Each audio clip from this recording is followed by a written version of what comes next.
Ladies and gentlemen, today, allow me to take you deep into the heart of the Jujutsu world, into a tale forged in speed, shadows, and legacy. This is Fastest Sorcerer Alive, the untold legacy of Naobito Zen'in. Naobito Zen'in was never a man who blended into the background. Even in the chaotic world of Jujutsu sorcery, where monsters lurked in shadows and warriors battled curses every day, Naobito carried an aura that separated him from everyone around him. His presence felt like the silent pressure before a storm, a force you didn't need to see to understand.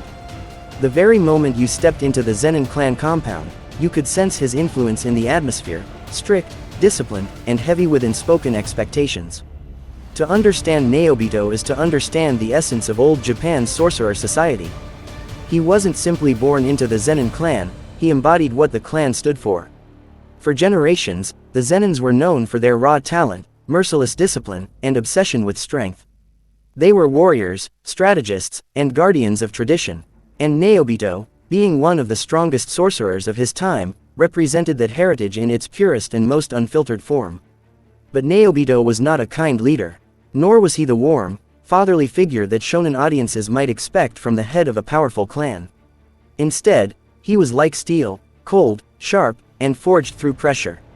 His demeanor was calm yet intimidating.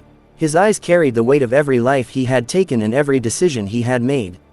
He spoke less than those around him, but when he did, his words landed like blades. There was no pretending around Naobito. You were either strong, or you were nothing. Some sorcerers admired him for that. Others feared him, many hated him, but none could deny his power. Long before he earned the title, Fastest Sorcerer Alive, Naobito was already an anomaly. Even as a child, he possessed the calmness of a veteran warrior. While other Zenin children boasted about their potential or fought each other for recognition, Naobito trained in silence. He moved with the precision of someone who understood that strength was not loud, it was deliberate. His teachers often struggled to measure his true potential because Naobito rarely demonstrated everything he had. There was always something he held back, a reserve of hidden power that only revealed itself when absolutely necessary. As he grew, it became obvious that Naobito was not interested in being just another Zenin prodigy. He intended to be the standard by which all future Zenins would be judged. And slowly, the clan began to revolve around him, even before he formally became its head. His techniques were cleaner, his movements sharper, and his understanding of Jujutsu theory unmatched. Elders who had once dismissed him for being too quiet began to fear the silence they once ignored. But Naobito's identity was not built on talent alone. What truly set him apart was his discipline. He believed that talent without discipline was nothing but wasted potential. He did not tolerate excuses, laziness, or weakness. Even among the Zenins, famous for their harsh internal hierarchy, Naobito was extreme. He lived by the belief that sorcery was not a profession, it was a burden, a responsibility that demanded sacrifice. To wield cursed energy was to carry the weight of countless lives. To lead a clan was to decide who survived and who didn't. And Naobito accepted that burden without hesitation. There was a reason people whispered his name with both respect and resentment. He was ruthless, but not cruel. He did what he believed needed to be done, regardless of how others felt about it. Whether he was evaluating a sorcerer, negotiating with elders, or disciplining members of his clan, Naobito followed one philosophy: only the strongest can protect what must be protected. This ideology shaped the Zenin clan for decades. It also shaped the next generation. People like Maki, Mai, Megumi, and even Toji's shadow cast over the clan. Naobito's decisions affected each of them differently. Some saw him as an obstacle, some as a tyrant, and some as a necessary leader in a cursed world. But none could deny that he was the backbone of the clan's pride. Yet beneath the steel exterior was a man shaped by history. Naobito had lived long enough to witness countless tragedies in the Jujutsu world. He lost friends, allies, and even rivals he quietly respected. He saw how curses evolved, how society changed, and how younger sorcerers questioned traditions he considered sacred. That inner conflict, between old values and new ideals, created a complexity in Naobito that many failed to understand. He was not just a strict leader, he was a guardian of a fading era. To him, the Zenin clan was not merely a family, it was a representation of centuries of honor. And he believed that if he faltered even once, the entire foundation would crumble. That belief pushed him to become stronger than any of his predecessors. It pushed him to master techniques that others only dreamed of. It pushed him to embody perfection in a world where imperfection meant death. The title, Fastest Sorcerer Alive, was not something he gained through showmanship or flashy battles. It came from decades of silent, relentless training. From refining projection sorcery to levels that frightened even his own clan. From dedicating his life not to fame, but to mastery. While other sorcerers trained to survive, Naobito trained to dominate. And when he finally rose to the position of clan head, no one challenged him, not because they couldn't, but because they knew it would be pointless. Naobito had surpassed the standard. He was the standard. Even before the events of Shibuya, sorcerers across Japan recognized him as a force that only appeared when things were truly dire. He moved like lightning, spoke like a war general, and carried wisdom that came from surviving eras of chaos. New sorcerers looked up to him as a symbol of what a Jujutsu warrior should be. Even special-grade sorcerers understood that Naobito was not someone to underestimate. His identity was a paradox, both respected and feared, rigid yet wise, distant but unshakably loyal to his role. To outsiders, he was an immovable mountain. To his clan, he was the pillar keeping centuries of tradition alive. And to Jujutsu society, he was one of the last remaining sorcerers who truly embodied the ancient, disciplined heart of their world. Naobito Zen'in didn't just carry a legacy. He was the legacy. Naobito Zen'in did not become the fastest sorcerer alive, by chance, talent alone, or the weight of his family name. His power came from something far more dangerous, his absolute mastery over one of the most unique and complex techniques in the entire Jujutsu world, projection sorcery. To most sorcerers, cursed energy was an extension of their will. To Naobito, it was a discipline, a calculation, a system he had perfected down to the smallest fraction of a second. And it was through this technique that he carved his place in sorcery history. Projection sorcery allowed Naobito to divide each second into 24 frames, light cutting time itself into pieces only he could see. While other sorcerers perceived time at normal speed, Naobito lived inside a world that moved slower for everyone but him. Once he activated his technique, reality obeyed a different set of rules that he controlled. To Naobito, every movement became predictable, every attack became readable, and every opponent became vulnerable. The battlefield transformed into a fixed series of frames where he could move swiftly while others lagged behind in frozen motion. But the true terror of his technique wasn't speed, it was precision. When Naobito moved, he wasn't simply fast, he was perfectly calculated. His physical strikes, his footwork, his dodges, even the slight tilt of his fingers were placed exactly where they needed to be, frame by frame. To witness him in combat was to watch a man who made fighting look like editing a film, choosing each frame with intentional control. He didn't waste motion, he didn't hesitate, he simply acted, faster than anyone could possibly react. And the terrifying part, Naobito didn't rely on brute strength. His dominance came from mastery.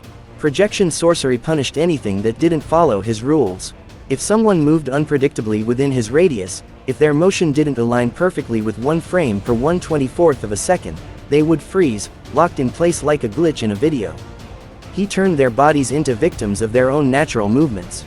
Every opponent who underestimated him paid the price instantly. Yet Naobito's skill wasn't built on instinct alone, it was forged through decades of discipline. He practiced for years to synchronize his mind, body, and cursed energy so smoothly that activating projection sorcery became no different from breathing. Younger Zenin members studied the same technique but never mastered it like he did. They lacked his dedication, his stability, and the mental restraint needed to control something so delicate. Naobito approached every battle the same way a master artist approaches a blank canvas, calm, focused, and prepared to create something flawless. His stance was steady, his expression unreadable, and his eyes narrowed with the confidence of a warrior who had survived countless life or death encounters without faltering. Even when facing powerful curses or enemy sorcerers, Naobito never panicked. His mind was always 3 steps ahead, calculating every possible outcome before the enemy could blink. That level of composure was what made him terrifying. During battles, Naobito didn't roar, didn't shout, and didn't waste time grandstanding.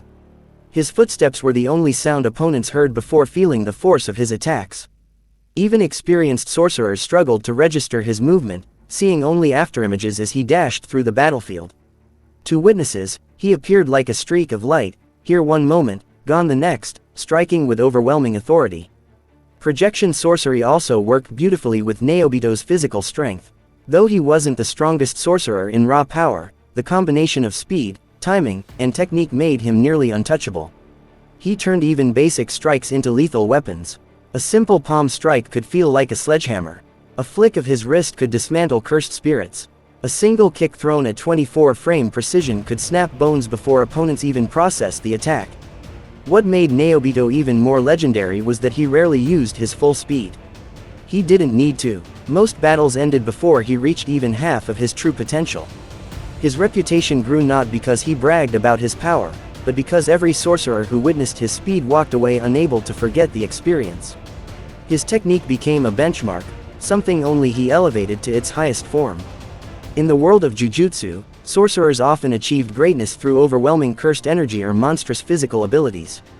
Naobito achieved greatness through something more refined, total control. He turned the battlefield into his territory, time into his weapon, and speed into his signature. His legacy as the fastest sorcerer alive wasn't just earned, it was engineered, perfected, and carved into history through relentless mastery.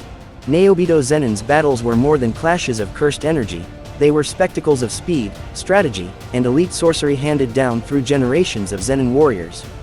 As the head of the clan, Naobito carried both the pride and reputation of the Zenin name, and every fight he participated in reinforced why he stood as one of the greatest sorcerers of his era. His combat philosophy wasn't rooted in chaos or brute force, instead, it flowed with the precision and sharp discipline of a master martial artist who understood the value of timing above all else.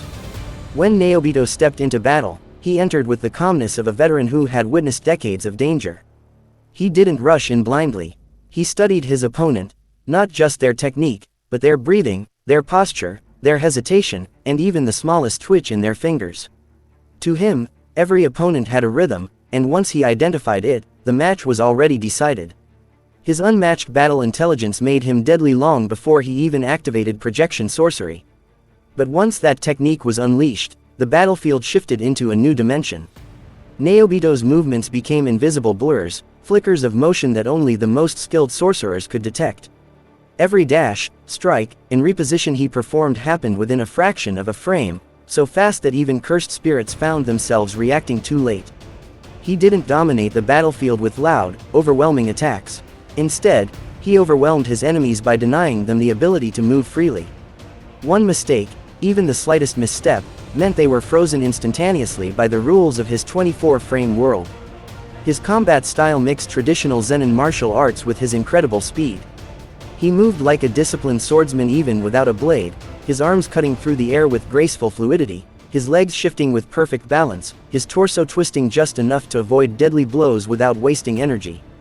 Watching him fight was like witnessing a dancer performing a flawless choreography, except that every movement was calculated to end a life or neutralize a threat. Even powerful curses struggled against him. While most sorcerers needed time to analyze a curse's weakness, Naobito would dismantle their defenses in seconds. His frame-by-frame mobility made sneak attacks impossible. Ambushes failed before they began. Swarms of enemies were reduced to nothing more than stationary targets. He could weave through a battlefield of chaos as if walking through still water, untouched and unshaken. But Naobito's greatest battles were those fought alongside other Zenin clan members.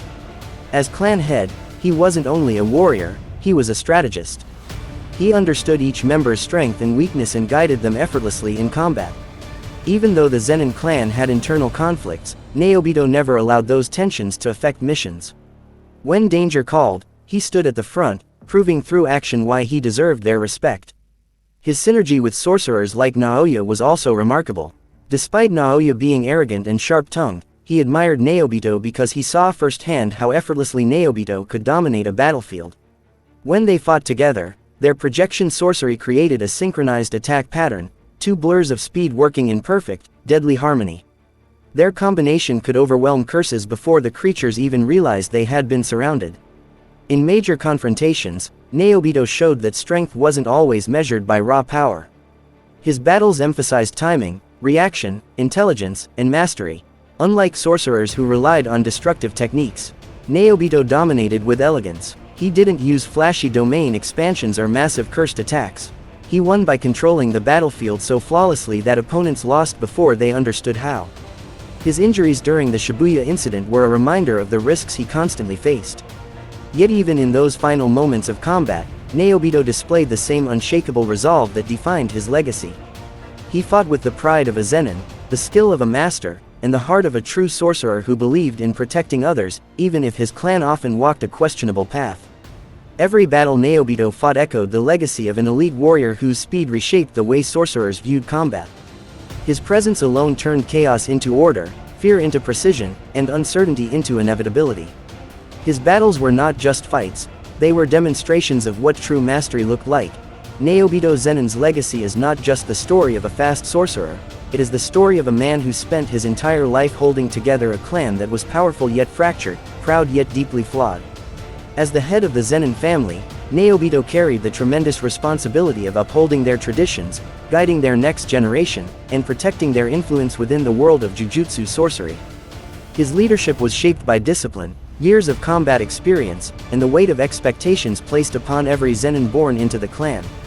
To many, Naobito appeared stern, cold, and unwavering, but beneath this exterior was a man who understood better than anyone the challenges of ruling a family built on hierarchy and talent. The Zenin clan valued strength above all else. They believed that only those with exceptional abilities deserved respect or opportunity. Because of this ideology, countless sorcerers within the clan lived under pressure, constantly comparing themselves to others or striving to prove their worth. Naobito grew up in this environment and knew its hardships well, which is why he chose to rule with strict but calculated leadership. Despite the clan's rigid structure, Naobito saw potential in people others overlooked. He understood that leadership wasn't about playing favorites, it was about recognizing who could carry the Zenin name forward. He believed in talent, yes, but he also believed in discipline, perseverance, and mastery. The Zenin clan had its fair share of internal conflict, jealousy, rivalry, and bitterness ran deep within its halls. Yet Naobito held everything together through sheer will, guiding the clan through political tensions and dangerous threats from outside forces. His relationship with younger sorcerers like Naoya reflected both the strengths and flaws of the Zenin system. Naoya admired him, imitated him, and sought to surpass him, but Naoya also inherited the arrogance and elitism that the clan cultivated. Naobito wasn't blind to this. He understood that the Zenin ideology could produce brilliance and disaster in equal measure. As clan head, he walked a delicate line between encouraging the growth of powerful sorcerers and managing the toxic pride that often came with such development. Even so, Naobito never once allowed internal weakness to jeopardize the clan in the eyes of outsiders. When he stood before other sorcerers or rival families, he represented everything the Zenin name was built upon: discipline, mastery, and strength. He carried the clan's reputation like armor, knowing that a single moment of vulnerability could reflect poorly on generations of Zenin warriors. And whenever danger threatened the world of Jujutsu, Naobito did not hide behind the younger combatants. He fought at the front lines, proving again and again that the Zenin leader was not a title of comfort, it was a responsibility earned through action. His death during the Shibuya Incident became a turning point for the clan. Without his presence, the Zenin family began to unravel. Old tensions resurfaced, new rivalries erupted, and the fragile unity he had maintained for decades collapsed rapidly. Naobito was not just a warrior, he was the pillar supporting the entire structure of the clan. His absence exposed how deeply they depended on his discipline and judgment. But his legacy did not end with his death. Naobito left behind lessons that shaped the future in ways he could not have foreseen. His speed, technique, and combat strategy influenced how younger sorcerers studied projection sorcery. His leadership style, even with its flaws, remained a reference point for understanding the responsibilities of leading a major clan. And most importantly, his downfall served as a reminder that even the strongest families must evolve or fall apart. In the end, Naobito Zen'in's legacy is a mixture of brilliance and tragedy. He was a hero to some, a strict ruler to others, and a symbol of Zenin pride to all. His life proves that being the fastest sorcerer alive meant far more than moving quickly. It meant making decisions faster than anyone else, carrying burdens heavier than most could imagine, and holding together a clan that pushed its members to their limits. His legacy lives on not just in the speed he mastered, but in the mark he left on the world of sorcery and the Zenin clan he fought to protect.